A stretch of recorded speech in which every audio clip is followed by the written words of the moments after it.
में आप सभी का स्वागत है। मैं हूं सुमित और वीकली एक्सपायरी का दिन भारतीय बाजारों के लिए थोड़ा प्रेशर आज जरूर आता हुआ दिखाई पड़ा। 1% के आसपास का डिप इंडेक्स में देखने को मिला। मिड कैप स्मॉल कैप थोड़ा बहुत प्रेशर में रहे, लेकिन उतनी ज़्यादा नहीं जितनी इंटेंसिटी से सेल ऑफ आज लार्ज कैप में था।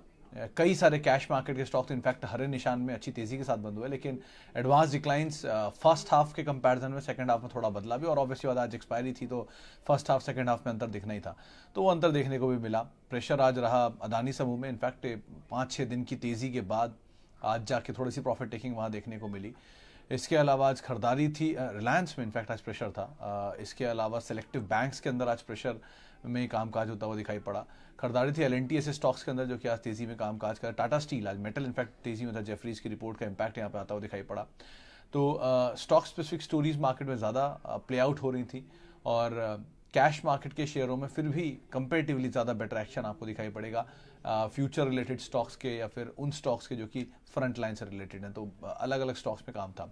इंडेक्स वाइज आज सुबह प्रशांत जी जुड़े थे हमारे साथ। उन्होंने ये बात फर्स्ट हाफ में मेंशन कर दी थी कि शायद सेकंड हाफ में प्रेशर एक्सटेंड करेगा, और वो हुआ भी। और उन्होंने ये बात भी बोली थी कि 15,600 15,500 ये जोन्स पे आके इंडेक्स को थोड़ा थमना चाहिए, जो आज इंडेक्स का लो भी है। तो अगर यहाँ थमा और बाइंग आई तो वापस रेंज वही 15,600 17,500 और 17,800 के बीच की रेंज आएगी। माफी, 15 भूल गया। लेकिन अगर वो रेंज में बाइंग नहीं आई 17,500 17,600 के अराउंड, तो ये शायद और फर्दर एक्सटेंड होता हुआ दिखाई पड़ेगा बिकवाली जो है। लेकिन 17,500 17,600 पे सपोर्ट और 17,800 के आसपास रेजिस्टेंस, जो बाजार के मेजर टेंडेंसी आप देख रहे हैं, वही शायद कैरी फॉरवर्ड होते हुए दिखाई पड़ेगी। तो इस तरह की रेंज को इंडेक्स अभी प्ले कर रहा है। साथ ही साथ स्टॉक वाइज अच्छी रणनीति आप कई सारे स्टॉक्स में बना सकते हैं, और मूव वहाँ पर आता हुआ देख सकते हैं। अकॉर्डिंगली यहाँ पर कॉल ले सकते हैं। न्यूज़ फ्लोज में आज मिड कैप आईटी में थोड़ी बहुत बाइंग थी। उसके अलावा आज जो न्यूज़ के दम पर जहाँ प्रेशर बनता हुआ दिख रहा था, या जहाँ पर मूव था, उसमें जो फार्मा के सेलेक्टिव कंपनीज हैं वहाँ पर खरीदारी थी। इलेक्ट्रा ग्रीन टेक, वो बसेस के नए ऑर्डर्स के बीच में यहाँ पे खरीदारी आते हुए दिखाई पड़ी। चीनी कल की तेजी और प्रॉफिट टेकिंग आई। तो ऐसे करके अलग अलग स्टॉक्स, अलग अलग स्टोरीज, अलग अलग जो मोमेंटम है वो मार्केट में बनता हुआ दिखाई पड़ रहा था। सवाल जवाब का सिलसिला शुरू कर लेता हूँ और बातचीत कर लेते हैं कुछ सवालों को लेकर भी। सबसे पहला सवाल जो मेरे पास आया है उसमें कहाँ गया सवाल, ही गायब हो गए।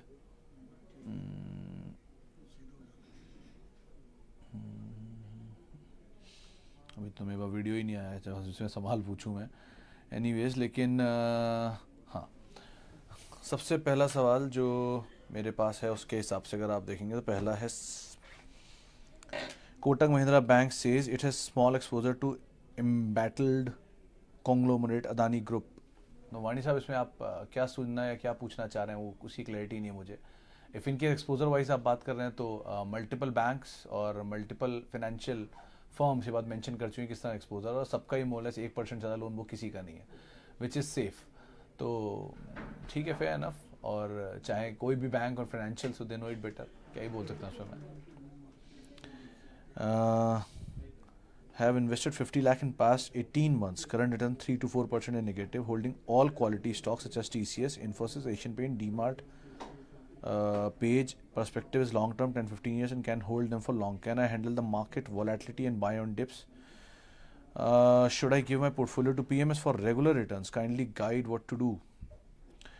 दीक्षित सर, ट्रिकी है सवाल। अगर आपके पास टाइम नहीं है मैनेज करने का पैसा, तो आप दे सकते हैं पीएमएस को, लेकिन उसको दीजिएगा जो पीएमएस मैनेज ठीक करता हो, इसका ट्रैक रिकॉर्ड अच्छा हो। 1 2, अगर आपको लगता है कि आप अपना पोर्टफोलियो ठीक मैनेज कर रहे हैं और आपने अपने लॉन्ग टर्म विजन के हिसाब से सही शेयर चुन रखे हैं जो दिख भी रहे हैं सो फार, तो आप खुद ही होल्ड कर लीजिए।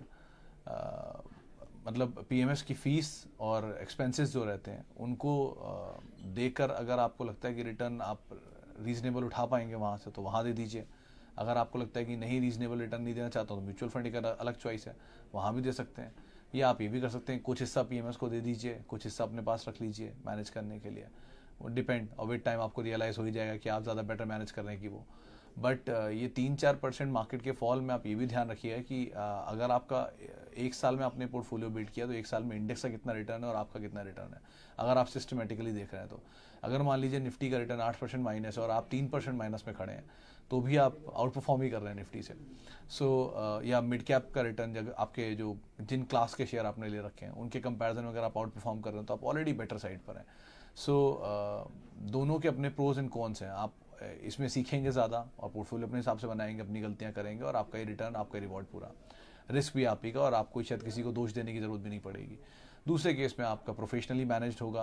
हाउ प्रोफेशनली दे मैनेज वो आप तय करेंगे, किसको चुनना है उसके हिसाब से। और आपके पास रिस्क एसोसिएशन थोड़ा कम हो सकता है अगर इसे प्रोफेशनली लोग मैनेज करेंगे तो। सो आप कॉल आपके ही लेनी है, इसमें मैं क्या ज़्यादा मदद कर पाऊंगा, बट दोनों के प्रोस कॉन्स आपके सामने रख दिए गए। Okay, why Bajaj finance falling everyday, yesterday 3%, today 2%, any reason? Das साहब, वो एक रिपोर्ट आई थी ना कल, एम्बिट की रिपोर्ट थी, 5,000 रुपये के टारगेट दिए थे। मार्केट उसी को ही इनिशियल ट्रेड के तौर पे, इनिशियल ट्रिगर के तौर पे ले रहा है, जिसके दम पर टूट रहा है। वैसे तो आज सारे हैवी वेट टूटे हैं, रिलायंस टूटा, बजाज टूटा, कोटक टूटा, मतलब बैंक्स टूटे। सो आज का तो आप एक्सेप्शनल रख चल सकते हैं कि आज मार्केट में एक्सपायरी थी तो वोलेटिलिटी थोड़ी ज़्यादा थी, बट अदरवाइज बजाज के केस में इमीडिएटली तो वही 5,000 रुपये के टारगेट्स की रिपोर्ट एम्बिट पे, जिसके दम पे वो नीचे आता हुआ दिखाई पड़ा है। आप कल रिपोर्ट मैंने ट्वीट भी की थी, आप वहाँ पढ़ भी सकते हैं उनका रैशनल क्या है। Having said that, Bajaj finance में थोड़ा बहुत कंसोलिडेशन भले ही मिले, क्योंकि ये बहुत बड़ी तेज़ी दिखाने के बाद वाला कंसोलिडेशन है, बट क्वालिटी पे डाउट नहीं है, प्राइस पे थोड़ा सा डाउट है, तो वो एक बार को शायद थोड़ा कंसोलिडेशन में एडजस्ट हो जाए। बट सेल कॉल में कोई बुराई नहीं है, बजाज फाइनेंस कोई ख़राब कंपनी नहीं आती सेल कॉल होते ही। सो आप उस हिसाब से यहाँ कॉल लीजिए और रैशनल को आराम से पढ़ लीजिए। फिलहाल के लिए इमीडिएट ट्रिगर यही दिख रहा है इसमें। ओके, और lemon tree for long term, Adeep sir, एक अच्छी चीज़ है कि ये कैपेसिटी ऐड, मतलब अगर आप इस कंपनी की मैनेजमेंट के बारे में पढ़ेंगे तो ज़्यादा अच्छा आपको फील होगा। और कंपनी कैसे उन्होंने इनिशिएट की थी और कैसे कैसे मिस्टर केसवानी की कंपनी यहाँ तक लेकर आए हैं, ये सब चीज़ें बहुत अच्छी हैं। 2-3 अच्छे ट्रिगर कि एक तो कंपनी डेट है लेकिन नेग्लिजिबल है, क्योंकि ये होटल और इंफ्रा में डेट हमेशा रहता है। सो डेट तो रहेगा क्योंकि कैपेसिटीज ऐड होती रहती हैं और नए नए होटल से एक्सपैंड भी कर रहे हैं। इन्होंने अभी 3 या 4 होटल पिछले 1-2 महीने में ही खोल दिए हैं। सो G20 से पहले ये लोग अपनी कैपेसिटी ऐड कर रहे हैं, इसीलिए कि वहाँ से एक अच्छा फ्लो आने की उम्मीद है, 1। और 2, ये ना केवल इनिशियल सेगमेंट में बल्कि प्रीमियम सेगमेंट में भी जा रहे हैं। मुंबई में इनका एक बहुत बढ़िया होटल एयरपोर्ट के बाहर बन रहा है, उसकी कैपेसिटीज़ भी शायद सितंबर में शुरू होने की बातचीत है इसी साल से। सो वो कंपनी के रियलाइजेशन को भी ऊपर ले आएगा।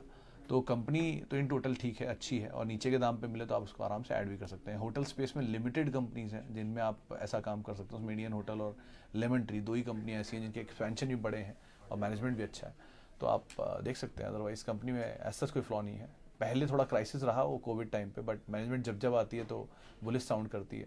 सो आप उसके हिसाब से कॉल लीजिएगा, और यही 2 नाम आप प्रेफरेबल देख सकते हैं। एटलीस्ट G20 एक बढ़िया समिट है, बढ़िया ट्रिगर है इनके लिए। पराज इंडस्ट्री, आप विनोद जी शायद प्राज इंडस्ट्री पूछ रहे हैं। Okay, Praj industry versus Renuka sugar.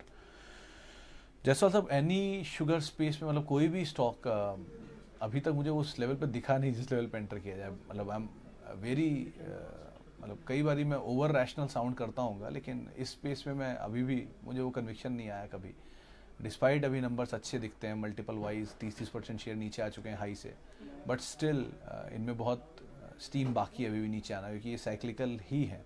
चाहे कुछ हो जाए शुगर में, आप कितनी भी स्टोरीज देख लीजिए, एक्सपोर्ट की या इथेनॉल की, अल्कोहल की, या एक्सपोर्ट ओरिएंटेड रियलाइजेशन की, लेकिन अब तक तो ऐसा कोई ट्रिगर दिखा नहीं कि ये सिक्योलर चलेंगे। ये साइक्लिकली थे, साइक्लिकली रहेंगे थोड़ा बहुत। बाकी डिपेंड्स गोइंग फॉरवर्ड नंबर्स पर भी। लेकिन अगर आप इसमें जाना चाहते हैं तो बेस्ट इज़ EID पैरी, क्योंकि वो सबसे पुरानी और सबसे मजबूत ग्रुप की कंपनी है, 7 के मल्टीपल पे स्टॉक कामकाज कर रहा है, डिस्पाइट ये शेयर बहुत टूटा नहीं है फिर भी।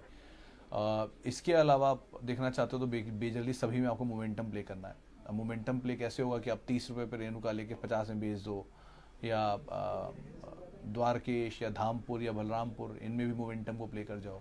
तो इस हिसाब से आप कॉल लेना चाहो ले लो, लेकिन अदरवाइज इसमें यही कैच रहेगा। और शायद बलरामपुर में तो रिसेंटली प्रमोटर ने हिस्सा खरीदा भी है, तो वो एक बार को आप अच्छे ट्रिगर के तौर पर देख सकते हो। आप एक्सचेंज में चेक कर लो, उनके नोटिफिकेशंस में एक्सचेंज के, कि कहाँ पर खरीदा है, वो मिल जाएगा आपको इजीली। उसके इर्द गिर्द जहाँ आप खरीदना चाहो खरीद लो। ये प्रमोटर शायद खरीदते हैं और ऊपर बायबैक में टेंडर कर देते हैं, तो अगर वो ऐसी सिचुएशन गोइंग फॉरवर्ड बनती है तो आप एक बार वो चेक कर सकते हो। 3 बायबैक ऑलरेडी बलरामपुर चीनी दे चुका है। सो आप अगर जाना चाह रहे हो तो इन दोनों को चुनो, और सेक्टर को जरा ध्यान समझ के पहले पढ़ लो, उसके बाद कोई कॉल लेना आप इस पर। स्टॉक जो नेक्स्ट वुमेन डे पर गिफ्ट के तौर पे दिया जा सके वाइफ को। समीर सर, मतलब वुमेन डे और होली और दिवाली और ये डे और वो डे तो आप मतलब हम लोगों के रीजंस होते हैं स्टॉक पिक करने के लिए या बताने के लिए लोगों को कहाँ इन्वेस्ट कर सकते हैं, बट कोई भी डे आप चुनो, दैट्स योर कॉल। और कोई भी डे पे आप क्वालिटी चुन लो, दैट्स अगेन योर कॉल। तो जो स्टॉक्स परमा हैं, जैसे कि जो स्टॉक्स परमानेंट क्वालिटी हैं, उनको तो आप हमेशा चुन सकते हो, वो आपकी पोर्टफोलियो का हिस्सा होना ही चाहिए, कोर पोर्टफोलियो का हिस्सा, जिसमें आपके the best of the best business होते हैं, जिनकी स्टॉक प्राइसेस पे नहीं, इनके बिजनेस पे आप बेट करते हो। मिसाल के तौर पे TCS, Infosys, HCL, tech Mahindra, Bajaj auto, asian paints, Pidilite, Berger paints, Apollo hospitals, ऐसे करके जितने लीडर्स हैं अपने अपने स्पेस के, तो उनको इसीलिए हमेशा बोलता हूँ क्योंकि लीडर, मतलब मुझसे किसी ने पूछा भी था ये बात कि आपने कल ही शायद किसी ने एक कमेंट में डाला था कि जब शेयर नीचे ही आना है तो आपने एडवाइस क्यों दिया खरीदारी करने का। सर, अगर वो क्वालिटी शेयरों में एडवाइस नहीं किया होता और कल को नीचे नहीं आए होते तो भी ये सवाल होता कि आपने बोला नहीं लेने को, और नीचे आ गए तो एटलीस्ट वो क्वालिटी है, उनके बिजनेस पे सवाल नहीं उठा, उनके प्राइस पे सवाल उठाया। लेकिन जिसके प्राइस पे सवाल है वो प्राइस तो एडजस्ट हो जाएगा कुछ दिन बाद आपके एवरेज प्राइस से अपने आप ही, वरना कुछ टाइम वहाँ कंसोलिडेट करेगा फिर चलना शुरू हो जाएगा, जो एशियन पेंट में हुआ, जो TCS में हुआ, जो इन्फोसिस में हुआ। तो क्योंकि उनके प्राइस को लेकर इशू नहीं, उनके प्राइस को लेकर इशू नहीं, क्वालिटी को लेकर इशू नहीं है, 20 साल 30 साल 50 साल से अपने धंधे कर रहे हैं, तो उनके प्राइस में ही प्रॉब्लम है ना, तो प्राइस तो एडजस्ट कर लेगा कुछ टाइम में। लेकिन जिनकी क्वालिटी में ही इशू आ गया है, उनके प्राइस को आप कैसे एडजस्ट करोगे। मिसाल तौर पर वोडाफोन, 150 रुपये का वोडाफोन 7 रुपये आ चुका है, या यस बैंक या सूजलॉन, इनकी निफ्टी के हिस्से थे एक ज़माने में सब के सब, और वहाँ से आज टूट के नीचे आ गए। इनकी क्वालिटी को लेकर आप कॉम्प्रोमाइज़ हो तो आप कैसे इनके प्राइस को जस्टिफाई कर लोगे 7 रुपये पे भी, 8 रुपये पे भी। तो इसीलिए जिसकी क्वालिटी एटलीस्ट एश्योर्ड है, जिसका बिजनेस एश्योर्ड है, जिसका प्रोडक्ट एश्योर्ड है, उसमें प्राइस एडजस्ट हो गया, कोई बात नहीं, वापस थोड़े बाद ऊपर आ जाएगा। लेकिन जिनकी प्राइस ही नहीं है, जिनकी क्वालिटी एश्योर्ड नहीं हो पा रही है, डेट इतना ज़्यादा है, उनको आप कैसे एश्योर करोगे। सो इसीलिए कहा जाता है कि उन कंपनियों में आप थोड़ा थोड़ा एवरेज करो, एक बार में आउटराइटली मत उतरो, और नीचे आता जाए तो ऐड कर सकते हो। पहला सवाल का जवाब ये था। और I have HDFC bank, Ghoshal साहब, मतलब क्या ही बोलूँ, अपने ऑल टाइम हाई से शायद ये 7-8% ही दूर है आई थिंक, जो मैं कल देख रहा था। तो डिस्पाइट इतने crisis, despite consolidation, despite issues with banks, ये वहीं पहुंच गया जहाँ से शुरू हुई थी कहानी। सो ये तो हमेशा every dip is a buy for HDFC bank, for at least investors, not for traders. Traders के लिए सर लेवल्स होते हैं क्रूशली, उसको आपको देखना पड़ेगा, बट अगर आप इन्वेस्टर हैं तो आप आराम से इसको लेकर रख सकते हैं। It's a quality bank to own. तो HDFC, Axis, Kotak, ICICI, at least ये 4 बैंक, SBI, इन 4 को तो आप डिनाई कभी कर नहीं सकते। अगर आप बैंक्स में कुछ नहीं समझ पा रहे हो तो इनको तो एटलीस्ट आप ले ही सकते हो, at least for long term. Ambuja 343, Dikshit sir, company better है डिस्पाइट, मतलब इधर होलसेल ओन इट और अदानी ओन इट, उससे तो बाद में असर आएगा, लेकिन धंधा तो एटलीस्ट है ही। पिछले 1 साल में ओनरशिप बदली है लेकिन कैपेसिटी उतनी है, 75 मिलियन टन दोनों कंपनियों की कैपेसिटी है, तो कैपेसिटी तो चल रही है। अंबुजा के साथ एक क्राइसिस है कि ये बहुत सालों बाद चला था, जो ये 500 रुपये गया था, मतलब शायद 10-12 साल बाद चला था। तो इतनी बड़ी तेज़ी इसने इतने समय बाद दिखाई थी। तो अब वो तेज़ी आई है, कैरी फॉरवर्ड करती है या कंसोलिडेशन में रहता है, नंबर्स पे डिपेंड करता है। बहुत बड़ा लार्ज अंडर परफॉर्मर है ये stock over a period of time, बाकी पीयर से कंपैरिजन में। तो अगर आपके पास है तो आप बने रहो, पहली चीज़। मोमेंटम मिले आप कॉल ले सकते हो उसके हिसाब से। लॉन्ग टर्म के लिए लार्ज कैप प्लेयर्स में UltraTech is the best obviously. Shri cement महंगा है थोड़ा सा भाव वाइज। JK सीमेंट एक बार को देख सकते हो आप, कैपेसिटी वाइज ठीक ठाक कंपनी है। इंडिया सीमेंट थोड़ा नीचे मिल जाए तो भी ठीक कंपनी है। सो कॉल आपको वैसे लेना होगा, बट लार्ज कैप में UltraTech is the best obviously. Jubilant food add कर सकते हैं निक सर, आज ही सुबह वो प्रशांत सर हमें बोल के गए कि आप इसे ले सकते हो, और बढ़िया तेज़ी वो एक्सपेक्ट कर रहे हैं यहाँ से। और वैसे भी बहुत समय से टूटा हुआ शेयर नीचे मिल भी रहा है, पूरा ग्रुप में कुछ हो रहा है, क्योंकि अभी एक जुबिलेंट इनग्रेविया को लेकर रिपोर्ट इशू की थी PL रिसर्च ने, तो PL रिसर्च में ही मेरी बात हुई थी, तो उन्होंने बोला था कि ये वो बाय है इसके ऊपर, क्योंकि उनका कहना है कि जो नंबर्स थे 2 बार, जो पिछले पूरे साल के नंबर ख़राब आए थे, उसकी वजह जो एक प्रोडक्ट बेचते थे तो उसके प्राइसेस बहुत भाग गए थे, तो उनकी इनपुट कॉस्ट बहुत बढ़ गई थी, जिसकी वजह से इनके मार्जिन हिट हुए थे, और उससे पहले वाले साल में नंबर बहुत अच्छे थे क्योंकि कोविड की डिमांड थी। सो वो बेस का इफेक्ट आया, जिसकी वजह से नंबर कमज़ोर हो गए, और कमज़ोर नंबर की वजह से शेयर टूट गया, और अब कमज़ोर नंबर के बेस पे अच्छे नंबर आएंगे। सो इसलिए उनको बुलिश है वो इसके ऊपर। तो ये वो कह रहे हैं इस ग्रुप में ही कुछ कुछ वापस पिकअप आना चाहिए, पूरा ग्रुप टूट चुका है काफ़ी, फार्मोवा, फूड्स, ये इनग्रेविया। तो अगर पिकअप आता है ग्रुप में और अदरवाइज भी तो आप देख सकते हो, मतलब जुबिलेंट फूड में बहुत ज़्यादा डाउनसाइड शायद ना दिखाई पड़े, ऑलरेडी काफ़ी नीचे आ चुका है। सो जो चीज़ ऑलरेडी करेक्ट हो चुकी है उसमें बहुत डाउनसाइड कैप्ड होता है, तो उसके हिसाब से आप कॉल ले सकते हो।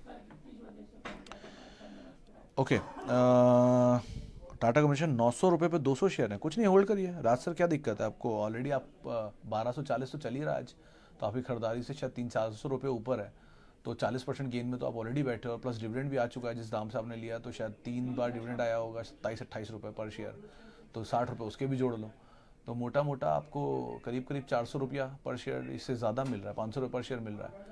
अच्छे खासे गेन में हो आप, आराम से बैठो एज ऑफ नाउ। तो दोबारा आपके बाहों के आसपास है फिर ऐड कर लेना, तो क्या ही दिक्कत है।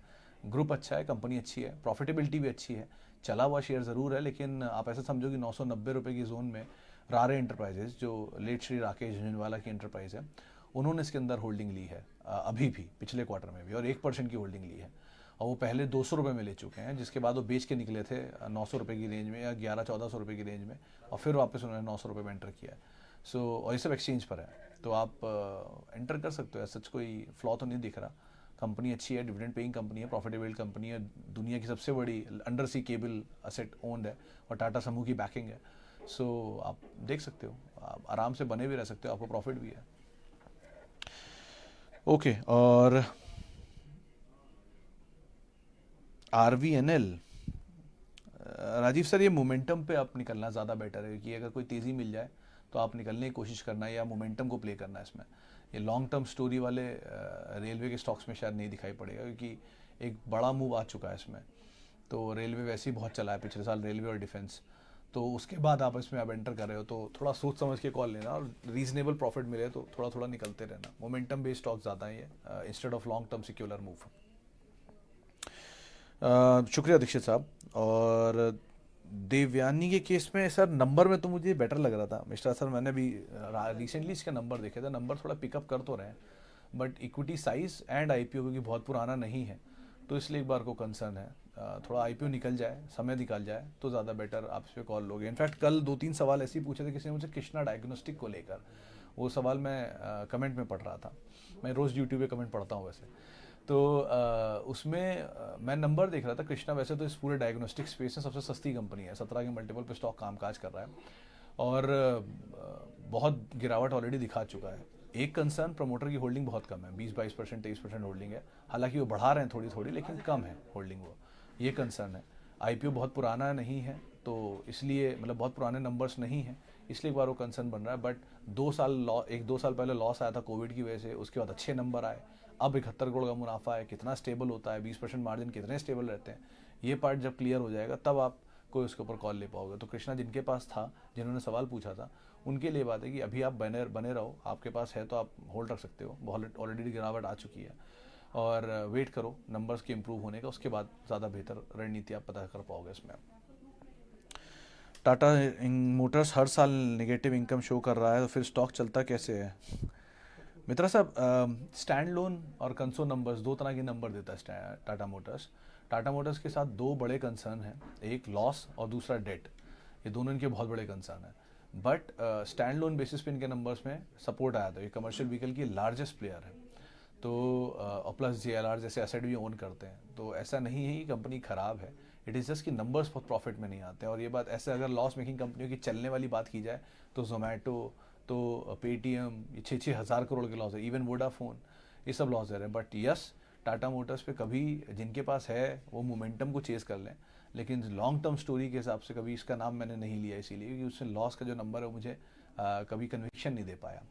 सो कि बहुत अच्छा सब कुछ है, but where is the profit, that is only concern.